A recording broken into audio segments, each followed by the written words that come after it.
that Dan made, because I think Dan did it great justice. Just for us as the communication security establishment, we are not allowed to target Canadians or residents in Canada or around the world in that matter.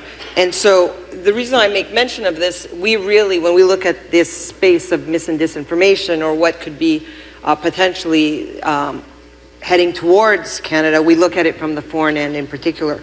But I just wanted to foot-stomp the point around it's a whole of society requirement to be worried about how we are talking about mis and disinformation, or what could be facts, or really using that critical thinking element that we all have to really question. And this is where the government, again, spent some time and efforts to try and put in place some mis and dis information campaigns. And we have a mis and dis information website as well that gives Canadians tips and tricks to try and identify what could be truth or not. So just wanted to amplify that this cannot be, to Dan's point, a security and intelligence community issue to resolve. Takes a village. But I want to come back to you, Chief. You mentioned the Cyber Center's most recent national cyber threat assessment. In that assessment, the Cyber Center assesses, and I quote, that the PRC is almost certainly seeking to preposition within U.S. critical infrastructure for disruptive cyber attacks in the event of a major conflict with the United States, end quote. This activity would clearly have some serious implications for Canadians, given the real interconnectedness between Canadian critical infrastructure and American infrastructure. Indeed, I would contend that an attack against the United States would be tantamount to an attack on Canada, given that interconnectedness. So I was hoping that you can just elaborate on this specific threat, and then what is your organization, CSE, and its Cyber Center doing to protect Canadians from this, really serious, concern that exists? No, thanks a lot for the question. And as I said in my remarks at the beginning, was that, as you said, we had this National Cyber Threat Assessment, and not only that, we put out another cyber bulletin this past Monday with regards to cyber threats that we see the PRC potentially being part of, and could be potentially harmful to Canada.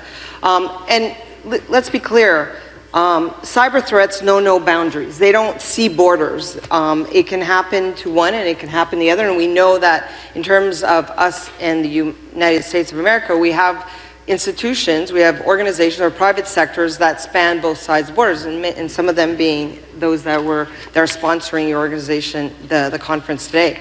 And so there is a recognition that critical infrastructure can potentially span both sides of the border, and so we work hand in glove, I'd say, with industry, critical infrastructure industry in particular, but also with colleagues in the US to try and identify what those threats could potentially be.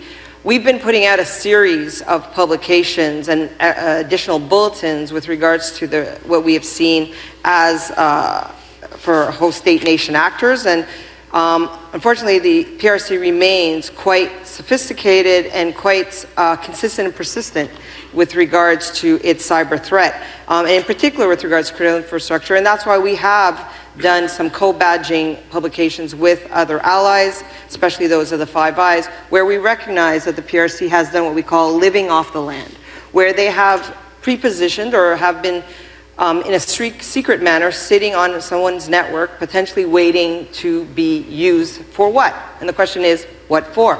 I mean, one could have all kinds of reasons why that could be. That is not what our role is. Our role is to really identify that the threat may be there and it exists. And so we are concerned about that, but one of the things that we have as an agency is the opportunity to use the foreign intelligence part of our mandate, the collection of foreign intelligence, in addition to the cybersecurity element of our mandate, that is the Canadian Centre for Cybersecurity.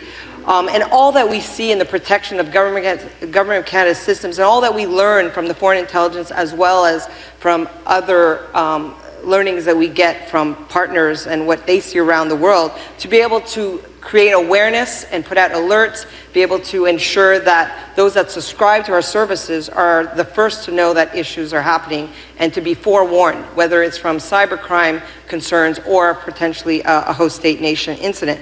The other thing I'm really proud of that we are able to do, because we use the full mandate of the agency to be able to do that, is that we've put in place pre-notifications when it comes to ransomware, for example, with some of the private sectors and other critical infrastructures, where we are literally calling somebody before a cyber incident may occur and asking and telling them, we have seen something, most likely from the foreign intelligence side of the mandate, or potentially from an alert we've gotten from an international partner that is seeing something that is not quite right, that is impacting potentially a Canadian organization. And we call that entity and let them know, and they either confirm or tell us that something, and they take the action necessary. We've been able to do that over 300 times just in 2024 alone. And so there are many things that we need to continue doing, and working in partnership with critical infrastructure, with academia, with private sector, with international partners, with domestic partners. And this is where Dan and I work very much hand in glove, because sometimes I have to pass the baton on to him or the RCMP, just because sometimes we've called and somebody's not answering because they think it's potentially a fraudulent call, for example, or that the issue becomes a domestic issue that Dan has to then take the baton on. So. Right.